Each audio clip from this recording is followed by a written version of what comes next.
Good morning, good afternoon, good evening, good night, hello, bonjour, comment ça va, and so on and so on and so on. Welcome, everybody. Thank you for joining us here on Soul Empowerment. My name is David McLeod. I am your life mastery coach. Today, as always, we are going to try and help you liberate your soul from the tyranny of your reactive mind. That's really what we're all about here. And today we're going to have a really amazing topic. We're going to be talking about the power of love. The title of this episode 41, by the way, is What Would Love Do Now? So I would like to just, first of all, begin by introducing all of the wonderful panelists that are here today, and I'm going to go around in the order that I see you on the screen. So I'm going to start with you, Scott. Welcome, and tell us a little bit about who you are, why you are here, and where you live, and anything else you think is relevant. Scott Holmes, Boston, Mass, up in the great northeast of the U.S. Intuitive, energetic healer, whatever that means to anybody and anything that comes down the line. Um, and basically, it's healing through the power of energy, through the power of coaching, through the power of intention, meditation, however and whatever works for you. And I get a pleasure of sitting with these three extraordinary people. I am so glad that we can be a source of pleasure for you, Scott, because that's really what we're all about here, isn't it? It Uh, is. some people may take exception to that statement, but let's just enjoy it for what it is. And next up, thank you for sharing about what you do and so forth. And I'm grateful to have you here. So next on my list is Gail. Gail, why don't you introduce yourself and tell us more about who you are, where you are, and what you are all about? Hello, everyone. Gail Nowak and Scott. How am I just learning now that you're in Boston? I'm just a quick drive up to the North Shore from you, so I think Oh, maybe we need to meet in person. I had no that would idea be you were nice. right in my neighborhood. Yeah, beautiful. I live in Massachusetts as well on the North Shore. I love guiding New Earth leaders and entrepreneurs through transformation from really making peace with their survival patterns, their coping mechanisms, their default energy, and moving into a more empowered energy in order to create a world full of happy, loving souls. And I'm excited for today's topic. Yes, well, awesome, Gail, and I'm glad you found a new friend to connect with in your neighborhood. I'd like to have a few friends living with me here in Meridian, Idaho. That would be awesome. But it is what it is right now. And so thank you for being here. And of course, last but by no means least, Sarah, please tell us a little bit about who you are, where you are, and what you're all about. Sarah Jane, but you may call me Sarah. Um, and I'm in the UK. I'm on the south coast in a place called Bournemouth. So it's not far from Southampton, from where the Titanic sailed on her first and only voyage. And I work with energy as well. I work with Reiki. I also teach it. I work with sound, with the use of the voice, so toning. And I find that that's amazing. It's a technique that I believe I've been guided to call vocal Reiki. And because it doesn't just involve the toning, it does involve a little bit of talking, which I'm very good at. And, and I work with people's name. I work with the inner child, and I help people to heal the hurt, the pain, and the trauma of their younger years, helping them to reconnect. And it's very important to me. I can really look at people when they walk in, and I can see that lightness in energy when they leave. And it's beautiful to be able to see that. And I love doing that. And I may not be in Idaho now, but I have visited Idaho. I have actually been to Boise. So it's a beautiful, beautiful state. Yeah, it is. Thank you for sharing, Sarah. Yeah, I should just point out I've had some experience with Sarah's vocal Reiki work. It's pretty intense and it's quite beautiful. If you haven't already connected with her, I recommend that you do that. Um, so here we are. We've been doing these episodes for over 3 years now, and so now we're entering into our fourth year of doing these episodes, and I'm really excited because today we're going to be talking about love, about the power of love, and it's something that we talk about almost every episode, but maybe we don't call it out the way we're going to be calling it out today. And the topic title came from something that I learned from Neil Donald Walsh in his book Conversations with God. And I can't remember which volume it was in, but I do remember at one point during his book he asked the question, what would love do now? And he invited people to take that on as a personal mantra, as a way of just saying, in any choice you make, you can ask yourself, what would love do now? And it was a really powerful experience for me, and something that I hadn't really thought about before. And so, as we were talking during our planning session, I happened to mention that, and everybody seemed to resonate with that title. And so that's where we are. And I think I'm going to start off by going right to Gail, because she helped a lot with the idea of transforming fear to love and all this kind of stuff.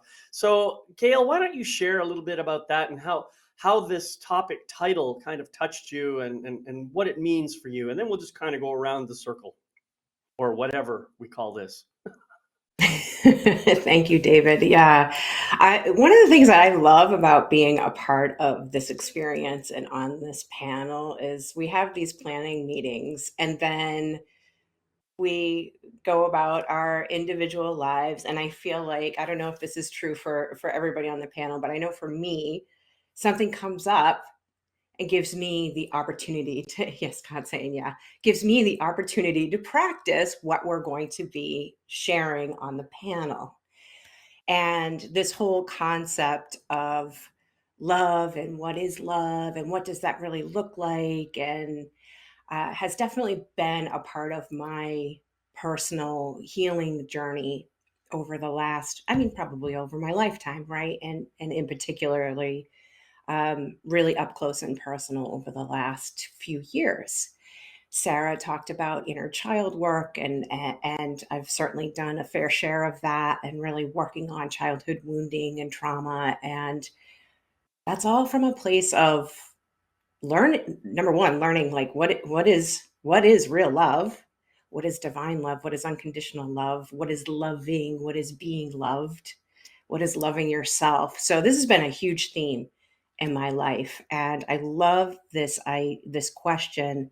I haven't read that book, but I've heard the concept of asking yourself, particularly when you're making a difficult decision, or you're having a certain circumstance, or you're coming up with conflict in relationships, to really take a step back, take a breath, and check in with yourself. What would love do now?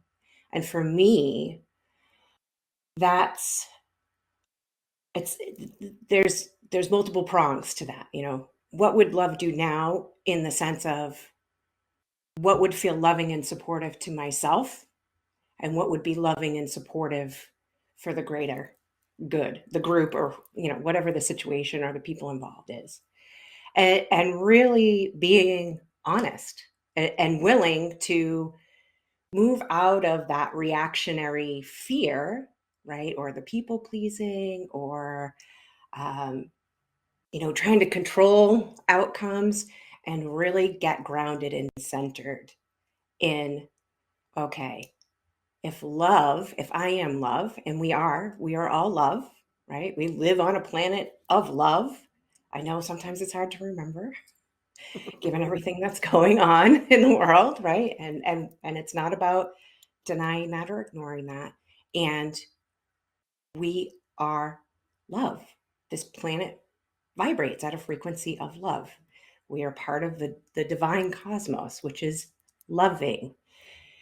And I mean, I really believe that. I believe that we live in a loving universe. And so from that belief to sit back and say, okay, I see my fear, or I see my anger or my grief, and what would love do? How would love approach this decision or this situation or this relationship? So that's really how it was speaking to me as we were going through our planning meeting. Yeah, beautiful. Thank you for sharing that. Scott, I know that when you were introducing yourself, you happened to mention the word pleasure. And I know that very often, we human beings tend to kind of try and choose between pain or avoiding pain and acquiring pleasure or moving Larry. towards pleasure. And I don't know about you, but I have my own thoughts about that. But I'd like to hear how you think about this pleasure pain principle. How does it relate in your life, and how does it challenge you perhaps to spend more time in the place of love? It took me quite a while to differentiate between pleasure, joy, love, especially as a teenage boy. Um, you get all those mixed emotions and understanding, and you have this body that gets in the way of everything. And then as you get married, the joy was that love that you found, that new love. We all experience, hopefully, at some point in our life, that kind of young love, right? Where rainbows, unicorns, everything is just floating around and nothing could go wrong. And I had my rose colored glasses on. And no matter what, I thought, all right, this is it. This is the pinnacle of everything that I was 20 years old. I was in love. I was getting married. And by the time I was 25, had 3 kids, 3 jobs, I forgot all about that. And it came down to pain, pleasure. And when you're going through that, for me anyway, you don't distinguish. You take pleasure in the small things because life just kind of takes over.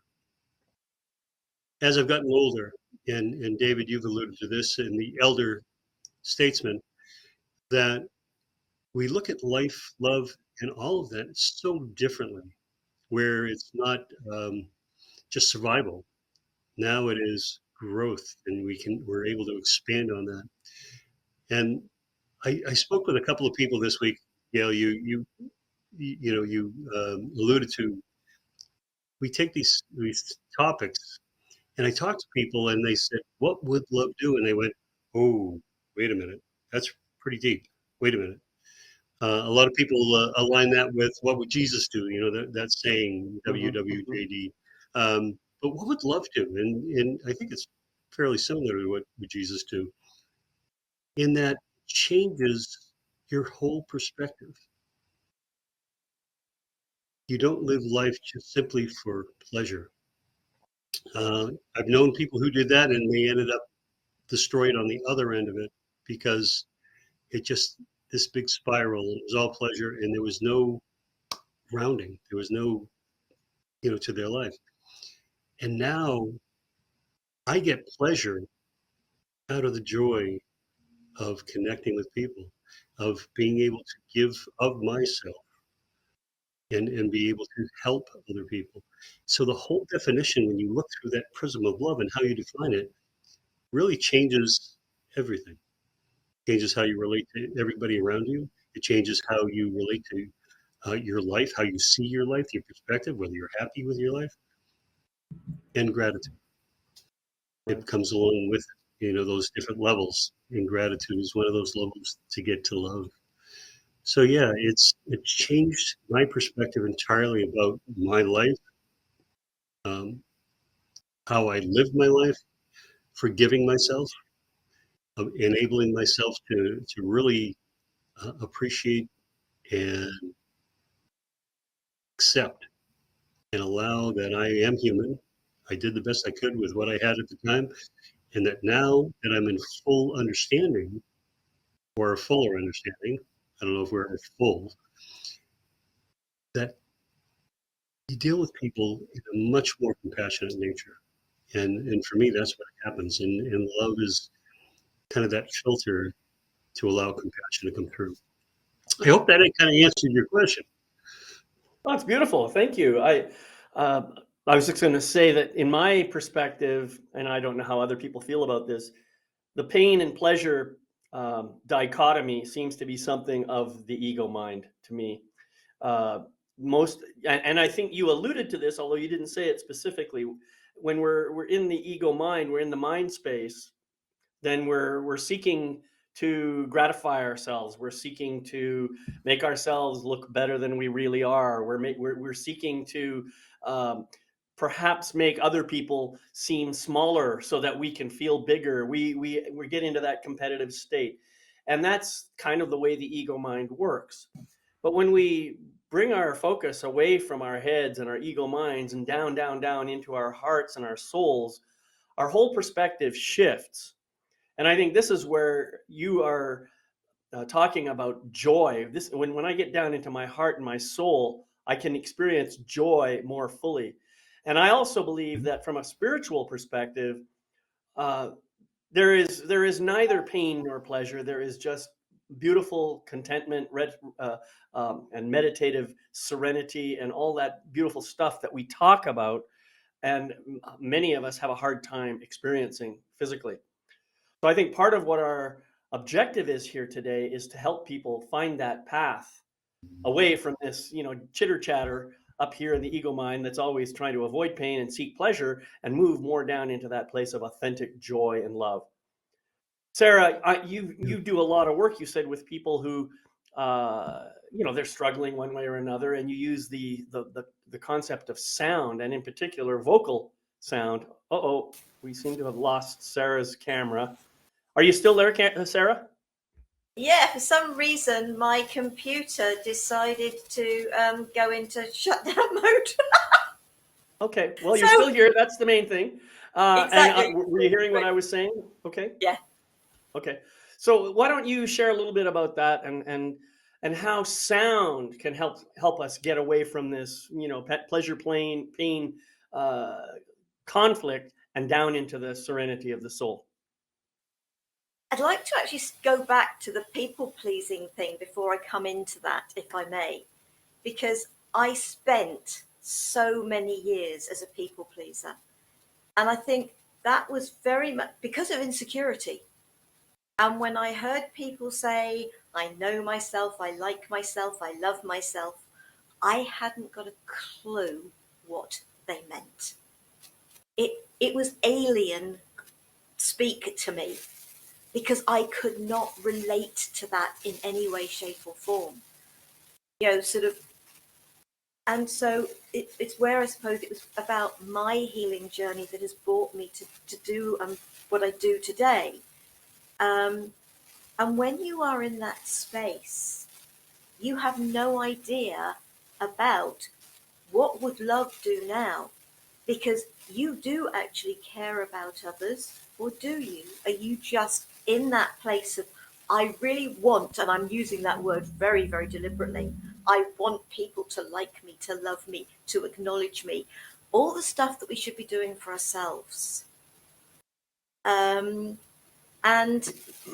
when you are in that place, it can be very difficult to listen to a conversation like ours. And I really hope that there are people that, regardless of where they are on their journey, will listen to these programs. And so I think that's why my thing is sharing that, I've certainly been in that place. A lot of us have been in that place of negativity about ourselves, which makes it very difficult to do the what would love do now thing. It really does.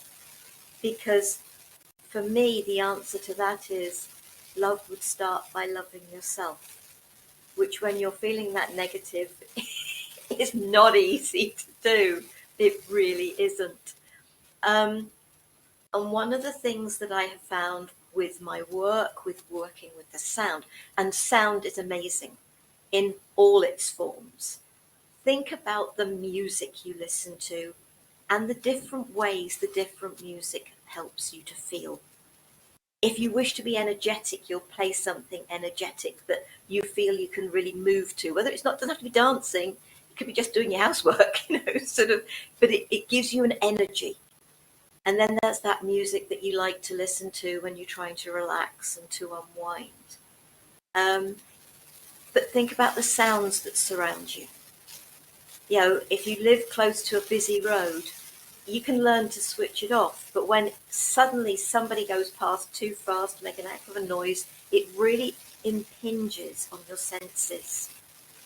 And so sound can hurt and sound can heal. Is the way that I tend to put it, because sound can be extremely disruptive, not just to our sense of hearing, but to our whole body. Right. When I do just a tone, I know it sounds strange for the terminology, but I've been likened to a Tibetan singing bowl.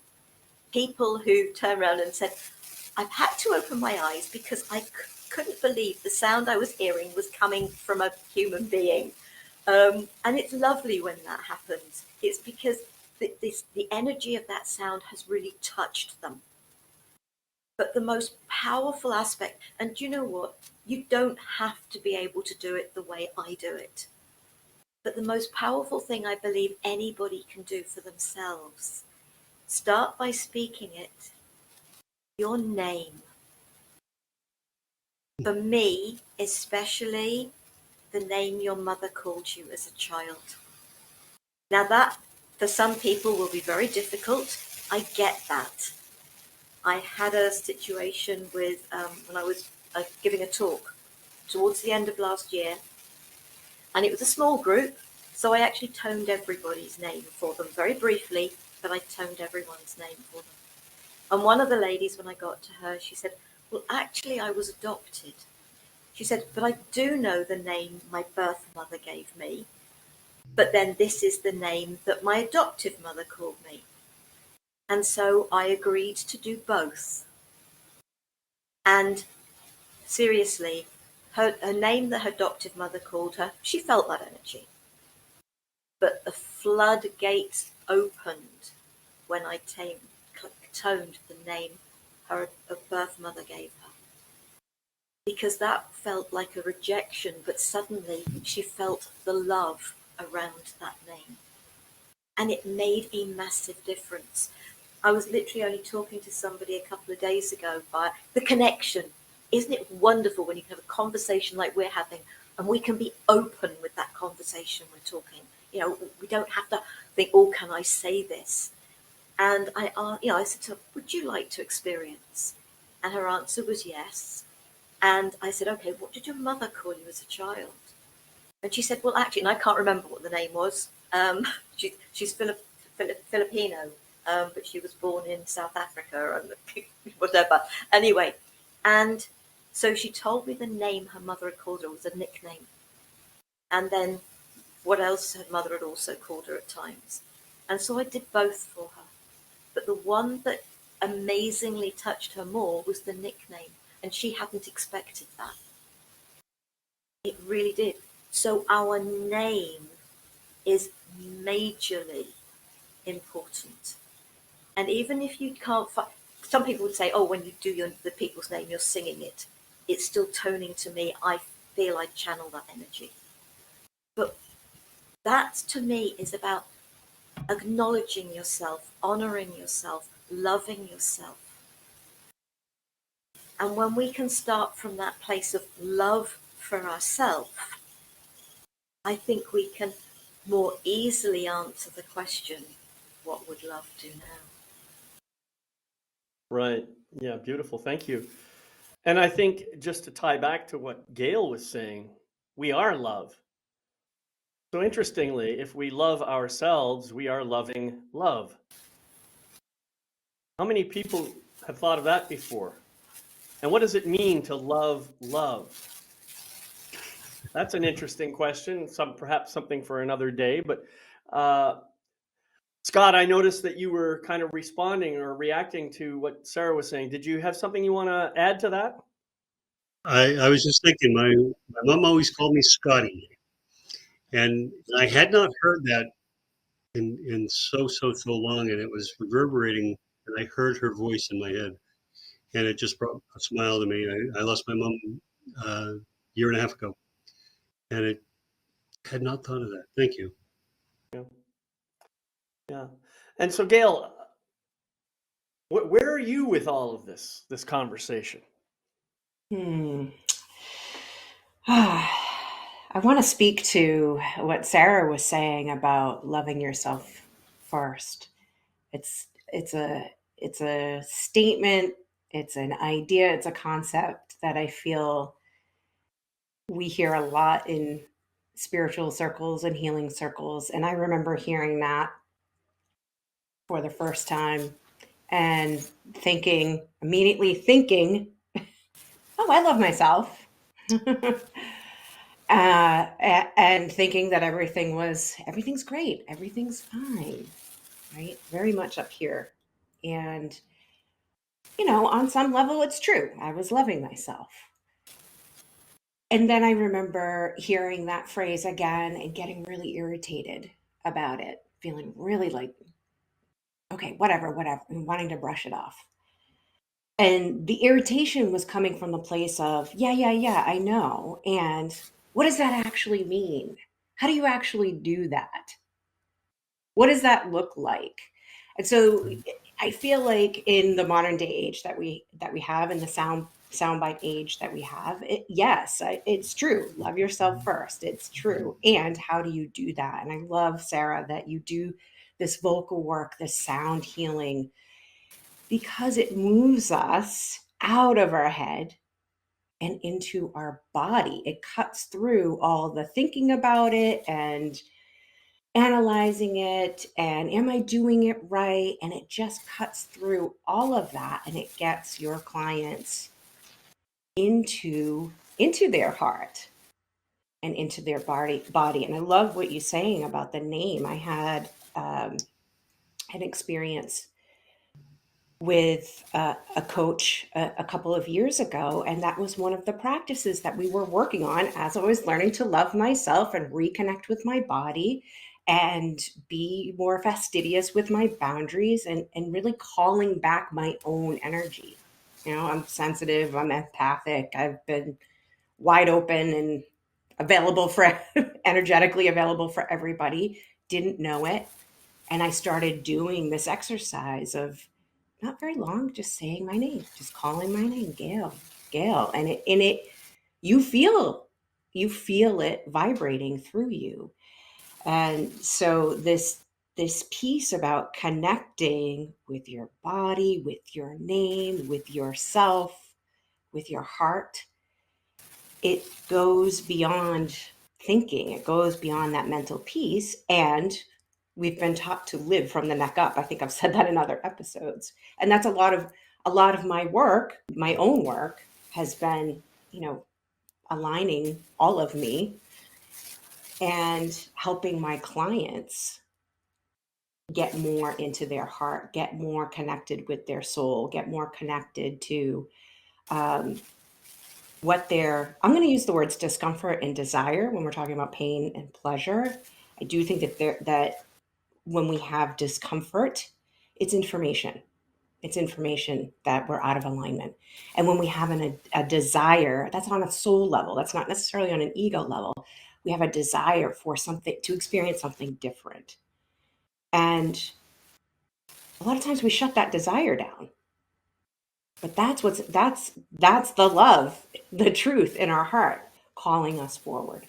And the discomfort is the information telling us, ooh, something's off here. This isn't really aligning with what's true in my heart. So a lot of my work is around all of that. And I'm hoping that we actually have time to do a little exercise to help the viewers get out of their head and a little bit more into their heart and to feel that love vibration. Right? Yeah. Well, we're certainly going to get there. That's part of the plan, isn't it? Yes. One thing I wanted to say though is this idea of loving myself first. That's kind of a redundant statement. really, because we're all one, and therefore there's only one of us in the room.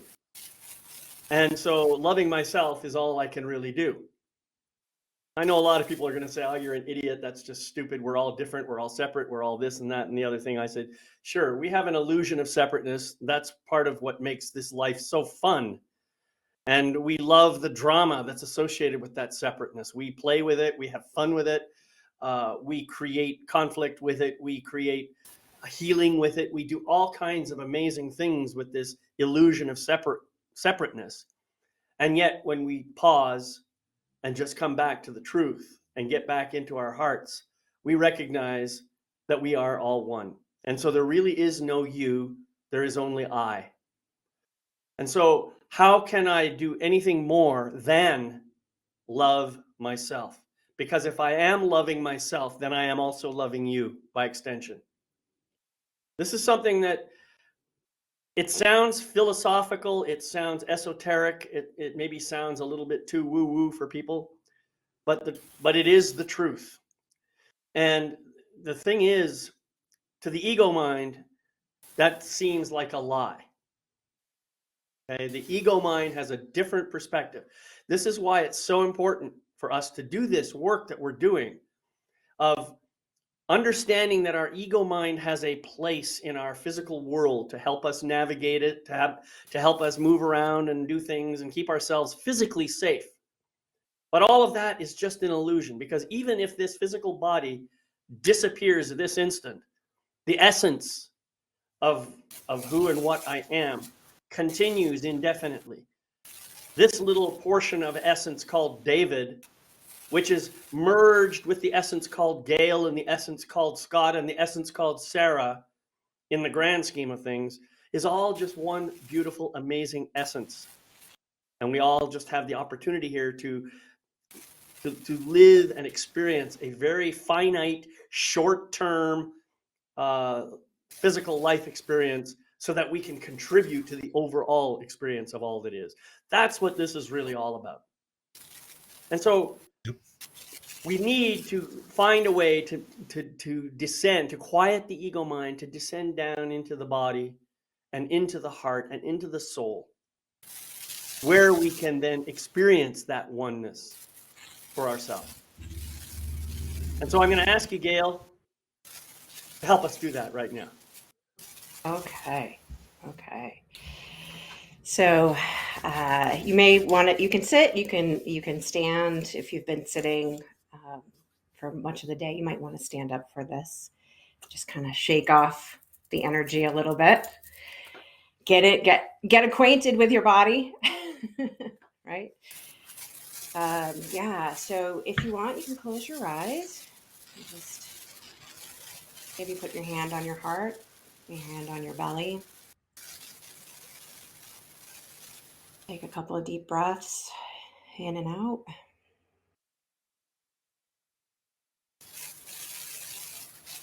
And you may be experiencing something in your life right now. It might be a decision. Maybe it has to do with a relationship or a certain circumstance. And you have some concerns. Or maybe it feels heavy. Maybe there's some conflict there. And just get present to whatever the first thing that comes to your mind. Trust that. That's what's here today, to receive love, to provide an opportunity to step into love.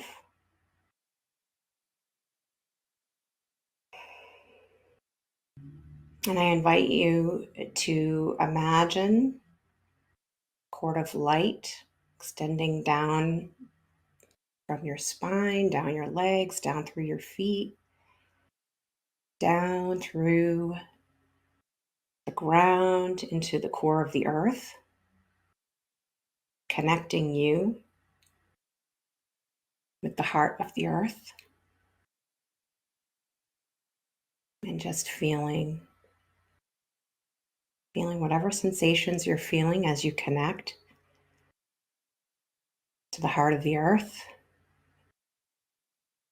drawing up that loving, nurturing energy from the earth back up into your body, back up your legs, back up into your pelvis and your torso, your heart, up into your head.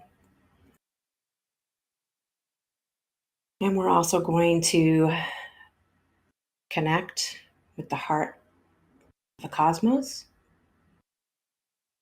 You can imagine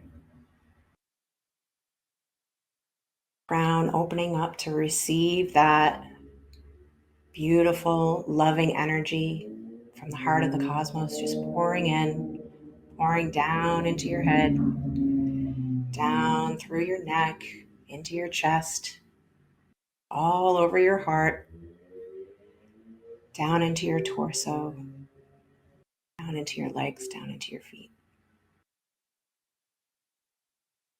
Calling in these loving energies, the highest of the high, as you're connected below and above. And bringing forward in your mind this situation, this conflict, this relationship, this concern. And imagine yourself in your mind with what you are present with now.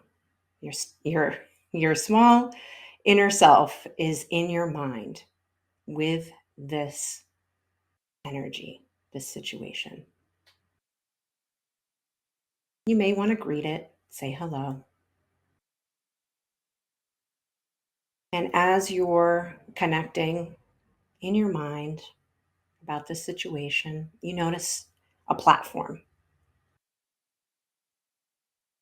And you, in the situation, walk over to the platform and you realize it's an elevator.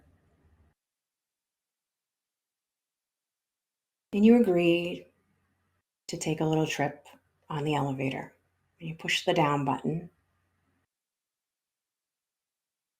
And you begin to move down from your head and down into your body, down into your chest. And the elevator stops in your heart.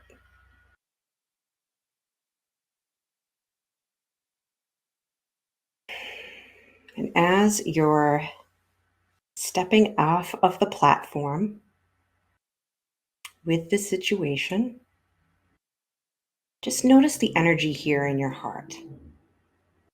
The energy of your heart greeting you, surrounding you. And notice the energy of the situation that you've brought to your heart. You may see a color, shapes, texture. Maybe some emotions are coming up. No need to judge anything that you're experiencing. Just notice. Maybe the energy around the circumstance feels a little different from the energy in your heart, and that's okay.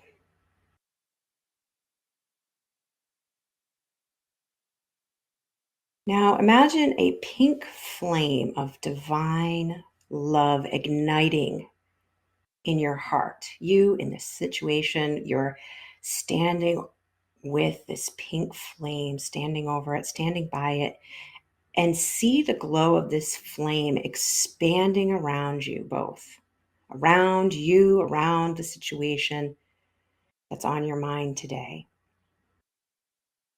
This pink flame of divine love is unconditional. It's filling up your heart, your chest, your torso, your entire body with peace. It's like a radiant hug from the universe. And share with this loving, peaceful energy what's on your mind. Take a moment to do that now.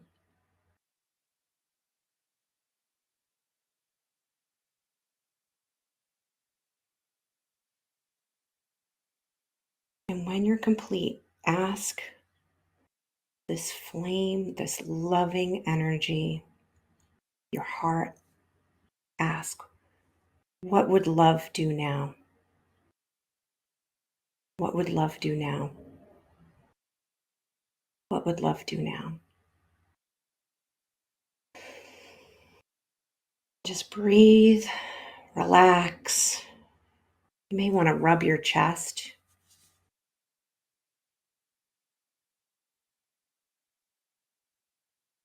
And receive the answer to your question, what would love do now? I'll be quiet for a moment so you can take that in.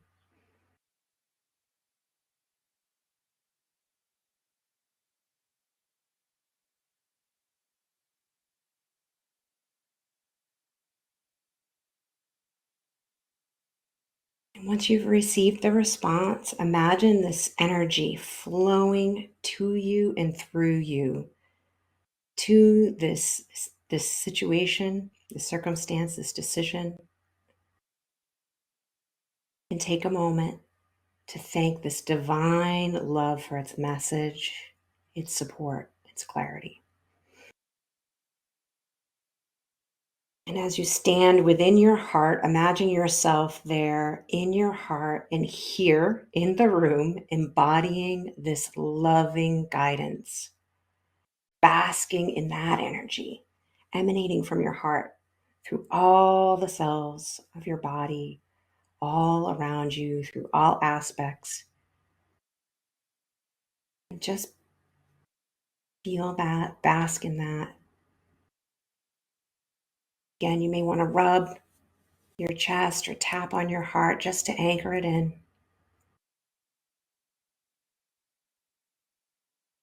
And you can start coming back into this present moment, back into the room. You might want to move your fingers, wiggle your fingers and your toes. And whenever you're ready, you can open your eyes.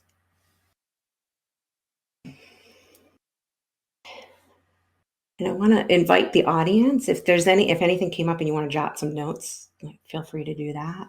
And I'd love to hear from each of you what you learned from that experience that can support you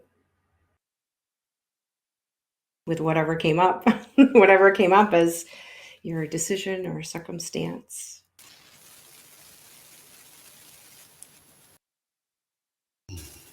For me, I think it was just be aware that love has many different ways of showing love.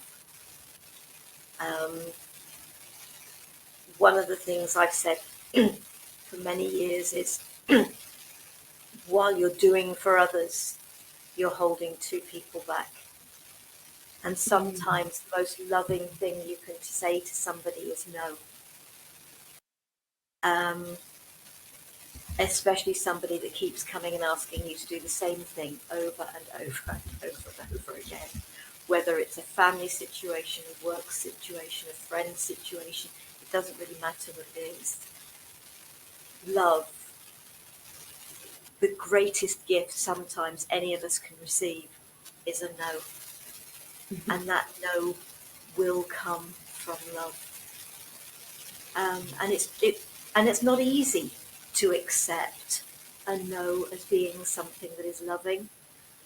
But I think what I was getting was, yes, be understanding, but excuse the language, don't take me bullshit. Yes. So yeah, it was very much that no can be even more loving than a yes. Beautiful. Yeah, I think that what Sarah, I think, is alluding to is the importance of truth. Love and truth go together. One does not exist without the other. So you can share truth from a place of compassion. You don't have to be brutally honest with anybody. Although sometimes people will not hear anything unless it is brutally honest. But you can always, start the escalator if you like. But I think truth and love are very, very tightly coupled. They come together. They are one and the same thing. Absolute truth and absolute love are one and the same thing. And so I think it's important, as Sarah said, to be willing to be honest about what's really going on for you, and to share from a place of compassion if possible. Try to find that compassion no matter what it is you want to share with somebody. Even if you have to be firm, no, you can still be compassionate. And on the other hand, if you are willing to say yes, then be just as enthusiastic about that, because that also comes from a place of love. But the main thing is to be honest and to be truthful to yourself and to everybody around you. So that way, when people hear a yes from you, they'll be more inclined to believe it. They'll be more inclined to say, okay, this person is saying yes because he or she wants to be part of this, wants to do this, not because he or she is trying to please me. That's the importance here. Do you see where we're coming from? And so love would say yes or no, as the case may be, in a truthful, authentic, and compassionate manner. And you used the term brutal honesty, but also radical or authentic honesty. And I think those are the words we used when we were talking about it. And it's about self-responsibility, being responsible for yourself to be able to speak the truth, be authentic. That if you are indeed able to speak and say yes, it's because you really want to do this.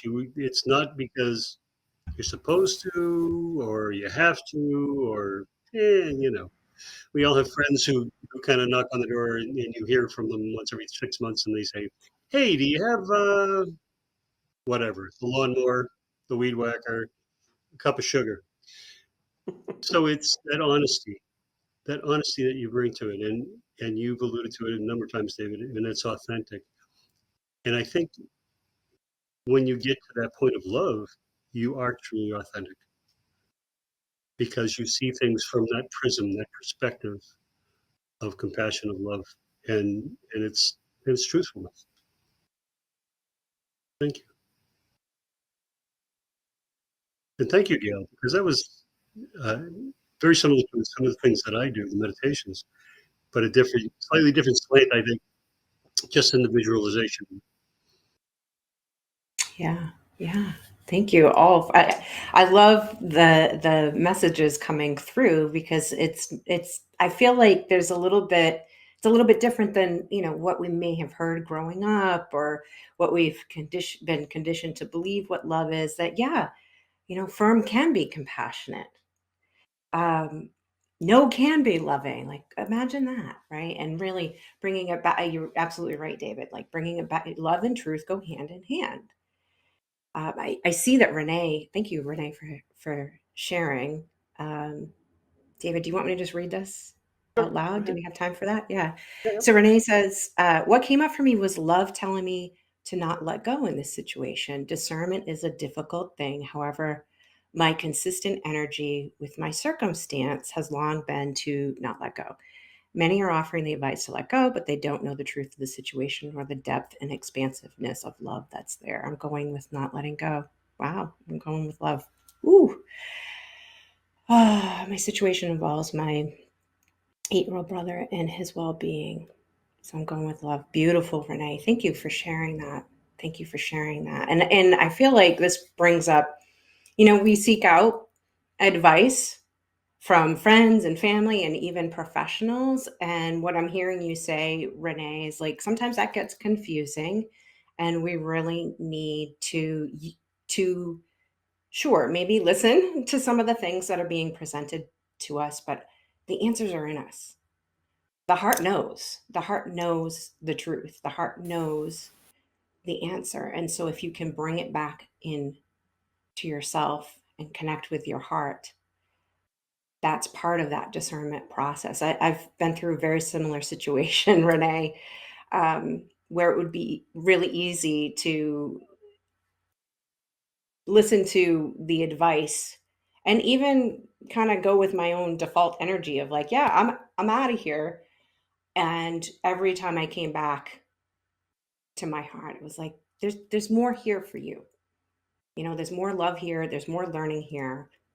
Uh, does, is it going to be that way forever? I don't know. I keep checking in, right? And so that's part of being loving to yourself. And when you're, and like David said earlier, when you're loving to yourself, it just naturally flows to those around you. So thank you for sharing that. Right. And I would just like to add, Renee, that without knowing the details of your situation, it's obviously going to be difficult for us to provide any viable guidance. But one thing I can say that seems to work 99% of the time is just follow the truth in your heart. If you trust that truth, then you will know, as Gail just said, what is the right path for you. And obviously, if you are going from a place in your heart, then your path will include some way of loving both your younger brother and also the other people involved in this situation. So I want to thank you for sharing. And I also want to invite you to just be very, very trusting of your natural wisdom that's right down here in your heart. Suggestion I would make, and I make it a suggestion, is let go of an outcome. It's the outcome that is important to let go of. As David said, we don't know all of it. You do, but let go of an outcome. It's important that the outcome is allowed to be whatever it is, and that Correct. is not about trying to control an outcome. Absolutely. Yeah. Yeah, I think so. I want to thank you for that process, Gail. You know, I'm sure we all use similar processes. We all use visualizations to help people experience something. And I like the idea of the divine pink flame of love igniting in my heart and just kind of blossoming and growing. And I like the idea of asking that flame, or the source of that flame, what would love do now? I think that was a beautiful metaphor and very, very helpful. So thank you for sharing that. You're welcome. You're welcome. We, we still have some time left. I really love this question. What would love do now? So I think the biggest thing that I think we can give people, obviously not everybody is going to want to go through a meditation or a visualization every time. But what I'm wondering is, how can we help people create a regular practice of coming back to this question? So I would like to just open the floor for suggestions on how our audience can begin to build a practice. There might be 2 or 3 steps that they can follow. So, Scott, I'm going to let you start with that. What would be your recommendation? This is one of my favorites, and I do this no matter if somebody's starting today for the first time to think about it, or has been doing work for 25 years, and that is grounding themselves into their body, clearing themselves energetically. And how do we do that?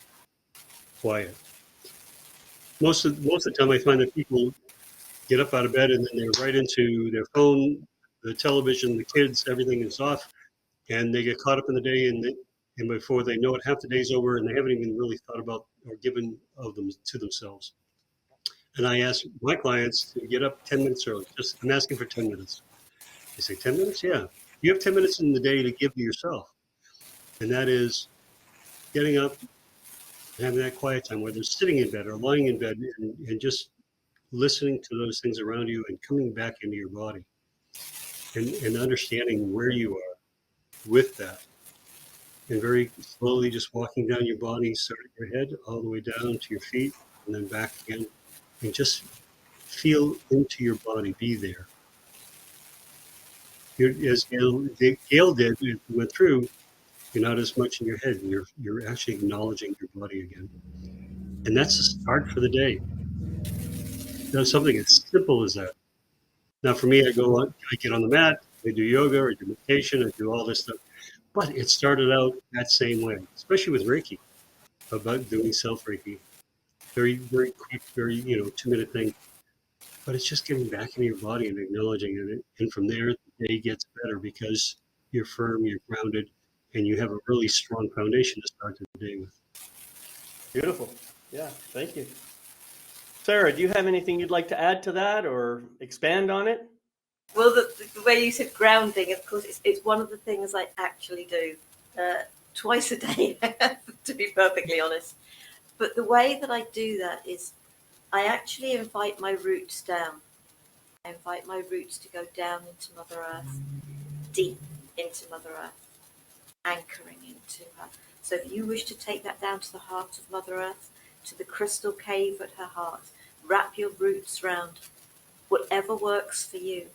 But what I also do is I then stretch my arms up like a tree, expanding my branches, reaching up to source, whatever you perceive source to be, creating a two-way energy channel. Mm-hmm.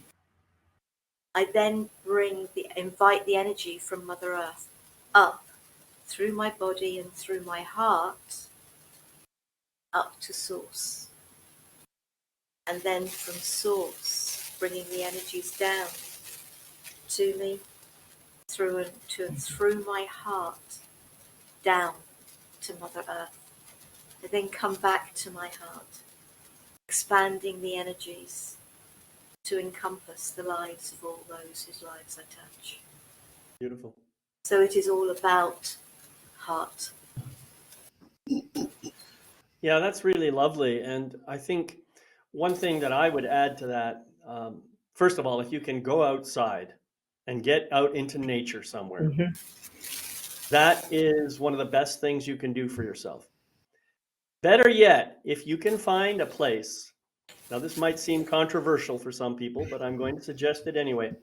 If you can find a place in nature where you can be totally naked and vulnerable, surrounded by trees, surrounded by the wildlife that's there, and just go through these exercises. Get your bare feet right on the ground. Feel yourself connected to the earth and just be there. Let the coldness, tingle you all over. Let the sounds of the forest, let the sun coming through. If it happens to be raining, even better. Feel that on your body. What you're doing here is you're getting yourself out of your head and into that beautiful place, that body, that temple that you have been gifted with. And when you're in that place, then you can start to get down into your heart and you can start asking this question immediately. What would love do now? Just feel the energy of what would love do now. And that's going to give you some kind of answer. And then when you're ready to just move away from that place and I'll put your clothes back on or whatever. When you are done and you go back into your regular life, I think you're going to find a profound difference with how the day goes compared to how yesterday went. Give it a try. See what happens. Of course, you don't have to get naked, but I strongly encourage it if you have a safe place to do this, because this is where you are saying to the universe, I am being completely vulnerable and I trust you. And that is a powerful, powerful thing. It opens you up to all kinds of amazing gifts that you might not otherwise experience. Dale, what would you like to add to finish this off? So I'm hearing, and I hope that the viewers are hearing this too, regular practice of connecting with self, connecting with source, clearing your energy, setting yourself up at the beginning of your day is a piece of this. David, I love the getting out in nature and being vulnerable. It's humbling, and it does strengthen that trust in life and your bond with the universe. So that's number one, right? Whatever that practice is for you, commit to that practice. because that's part of, we'll go to the gym and we'll watch what we eat. And what are you doing for your heart and your soul, your spirit? What's that practice? So that's one part. And to go back to your original question, David, of like a quick tip, I see that as the foundation. And I'm thinking about my recent experience where I felt a little triggered and a little defensive. And literally, because we were having this conversation not long before that experience, I took a moment and just when you're feeling this way on the quarter of life, take a moment. Just note, when it takes practice to actually notice when this is happening, right? But you can play with this. It's not about perfection, it's about progress. So I noticed I was getting triggered, and I just stepped out of the room, came back, put my hands on my body, tapped on my heart a little bit, took some breaths, and literally said out loud, "What would love do now?" And you know what? I was still in the stuff. And later I was able to just receive what was coming. And it took until the next day to really recognize, okay, this person's scared. They're in pain. Of course they're going to be like this. And it's actually not about me. And how can I be loving in this situation? So literally asking the question and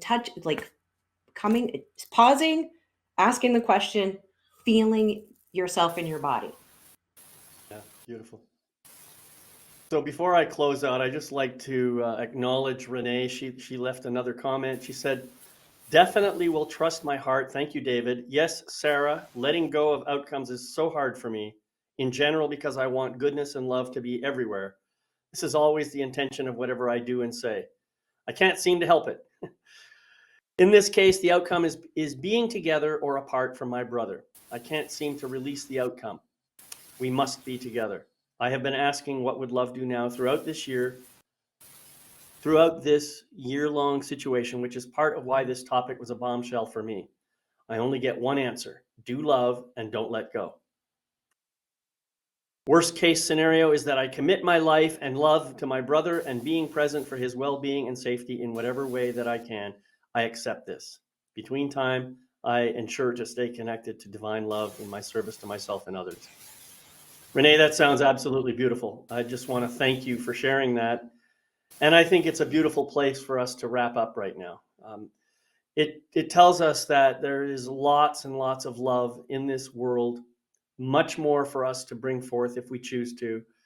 And we can all meditate on this question: what would love do now? And we can all bring forth love in more amazing, magnificent, wonderful ways. So thank you all for being here. I'd like to remind you that you can find the recording of this and every other show on my website at yourlifemasterycoach.com. Remember, this is soul empowerment, and we'll see you again next time. Bye-bye, everyone. Bye.